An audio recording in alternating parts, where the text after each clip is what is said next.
Welcome in. It is day 127, and you're speaking to the Meeples Champion.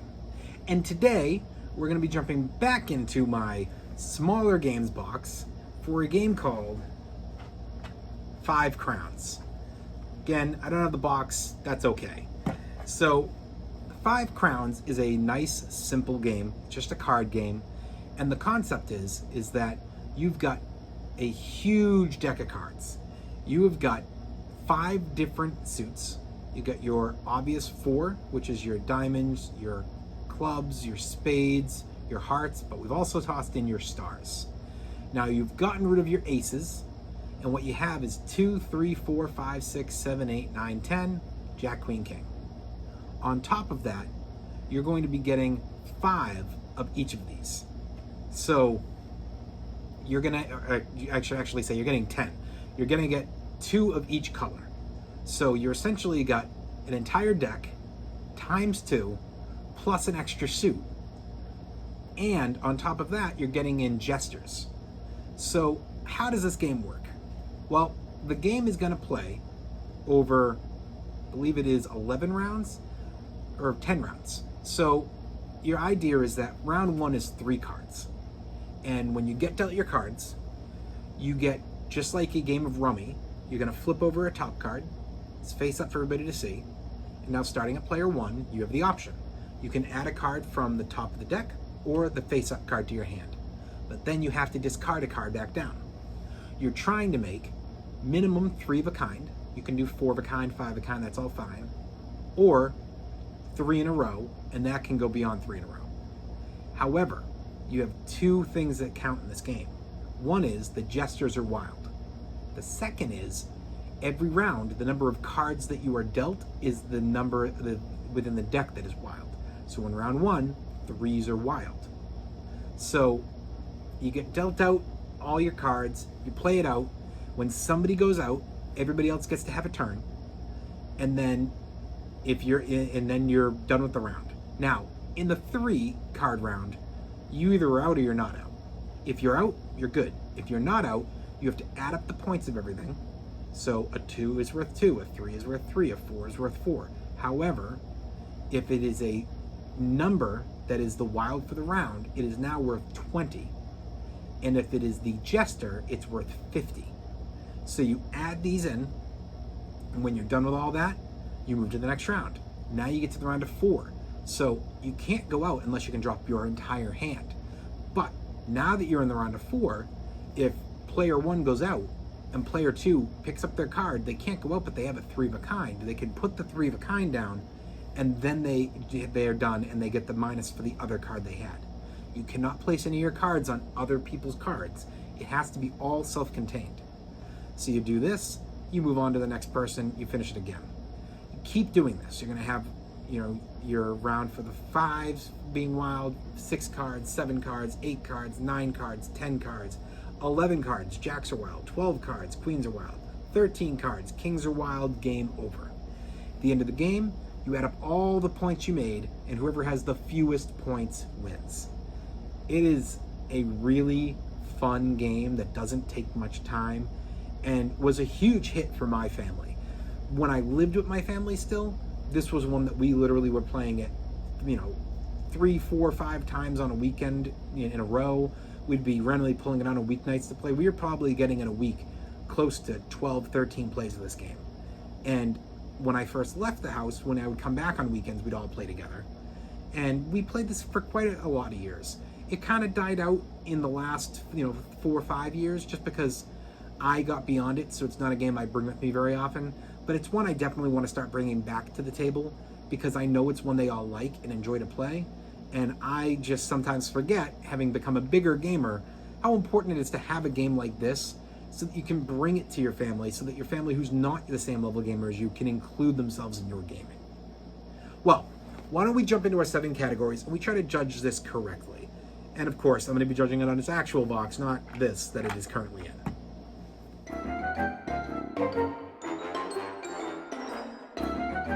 So the art of this game is not impressive. The cards are just a slightly colored up regular deck of cards. The box is just a generic box. It's nothing that grabs the eye and sells you. The game sells you based on if you like card games, and it's different. So it's a thumbs down on the art.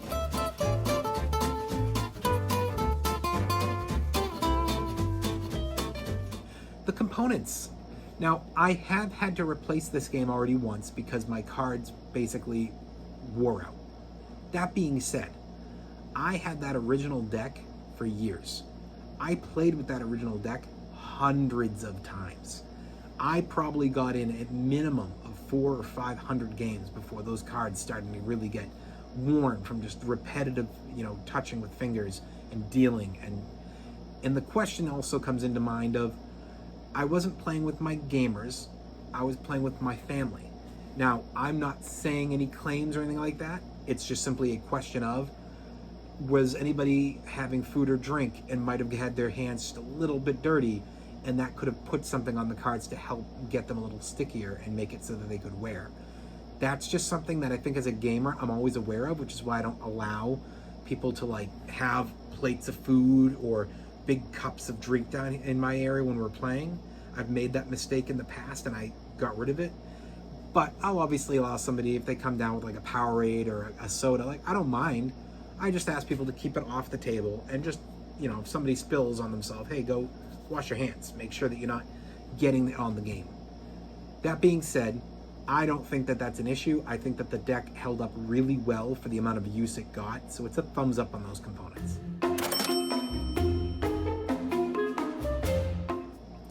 The prices, when it comes to availability, this is in Targets, this is in Barnes & Nobles, you might even find this in a Walmart.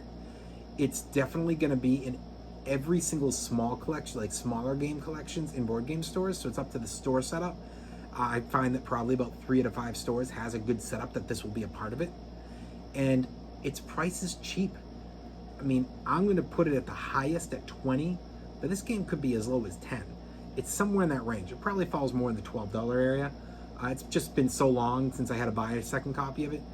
But it's a really cheap game that has great payout for being fun, fast, easy to play with family, easy to play with friends who aren't big into gaming. I think it's totally worth all of that money. It's a thumbs up there. Difficulty. So this is not a game that'll scare away beginners or kids. When I first started playing this game, my youngest sister at the time was probably about 12, 13, and she loved it. So definitely beginners and kids, huge in. I think that experienced players, and when I first started playing, I was experienced. I still loved the game because I like card games. So, I played Rummy growing up all the time. Felt like a slightly better version of Rummy. I love trick-taking games. I love really anything with cards. So for me, it was just an easy win. But as I slowly got more from experienced up to expert, it was a game that fell off for me because I didn't like it, but because I wanted to play everything else. And that's, I think, where that issue comes in. When somebody looks at a game and they go, oh yeah, an expert wouldn't play that, I argue back with, do they not like the game, or are they really excited to play their other games? Because that's two different things. If you're excited to play your other games, this is still great because you need a game you can play with your family and your lesser playing game friends. If you just don't like it anymore because you're on another level now, well, now it's not a collectible possibility. But that's two different things, which means experts are kind of split on this. And I would even lean towards experts are actually more likely to just be excited than they are to remove games. So I think this one hits huge. It's a thumbs up.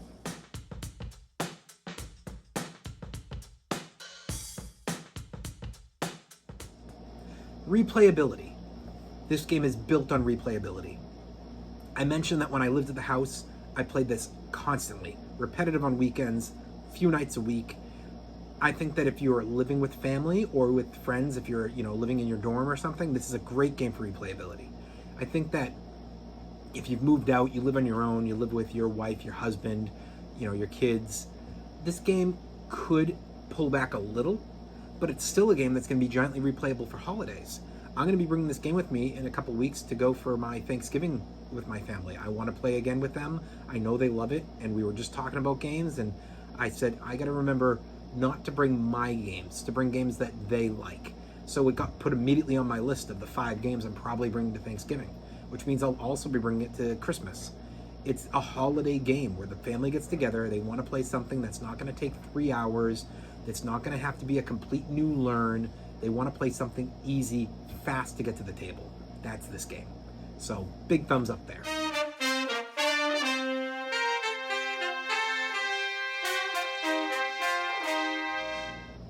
Keys to victory. So you could argue that this game only has one key to victory. It's to get your hand down.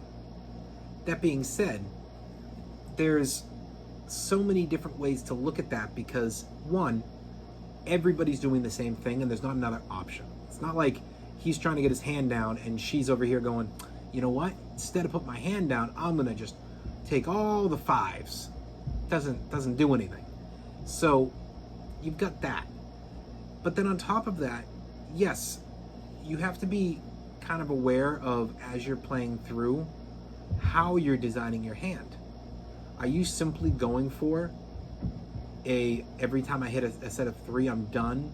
Are you trying to wipe out your bigger cards? Or do you realize people are all doing that and you're going to be trying to target cleanup and hoping to grab the bigger cards as they get thrown away?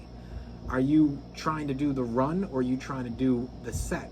Or are you doing a combo where you go, okay, I've got a 5, 6, 7, but I also got 2 7s. So now if I can get another 7, I can split this. If I can get a 4, then I can pull that away.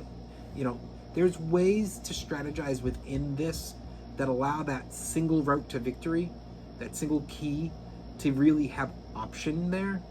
Otherwise, you wouldn't be playing a game. You'd just be playing random luck. There is a game here, so it's a thumbs up.